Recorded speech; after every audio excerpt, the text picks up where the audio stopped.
Hi friends, Shirdi వెళ్ళినప్పుడు త్రయంబకేశ్వరం ఆలయానికి అయితే వెళ్ళాం కదా, నాసిక్. అక్కడ నుంచి వచ్చిన తర్వాత మేము ఇక్కడ ఆంజనేయ స్వామి టెంపుల్కి అయితే వెళ్ళాము. ఆంజనేయ స్వామి టెంపుల్ అంటే ఆంజనేయ స్వామి జన్మస్థలం అని చెప్పారు.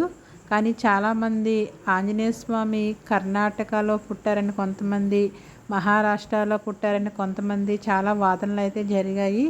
ప్రస్తుతం మాకు కార్ డ్రైవర్ గారు చెప్పింది అయితే ఇది హనుమాన్ జన్మస్థలం టెంపుల్ అండి అని చెప్పారు.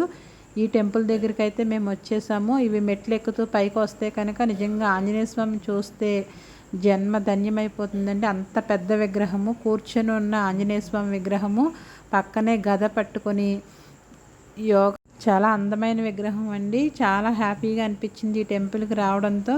మేము త్రయంబకేశ్వరం నుంచి రావడమే చాలా లేట్ అయిపోయింది, 7:30 అలాగా. అక్కడ నుంచి మాకు ఈ టెంపుల్కి దర్శనం అయితే కల్పించారు. అలాగే ఇంకో టెంపుల్కి కూడా వెళ్ళాను, అది నెక్స్ట్ వీడియో అప్లోడ్ చేస్తాను.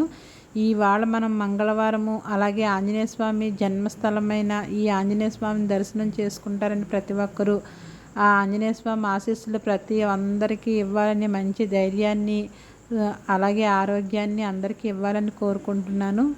వీడియో తప్పనిసరిగా లైక్ చేయండి. వీడియో నచ్చితే కామెంట్ చేయండి. మీరు కామెంట్ చేస్తేనే నాకు వీడియో ఎలా ఉందో తెలుస్తుంది. మా షిరిడి ప్రయాణం ఎలా జరిగిందో ప్రతి వీడియో కూడా మీతో షేర్ చేశాను. ప్రతి ఒక్కరూ వీడియోకి లైక్ చేయండి, అలాగే సబ్స్క్రైబ్ చేయండి కొత్త వాళ్ళు ఎవరైనా ఉంటే కనుక.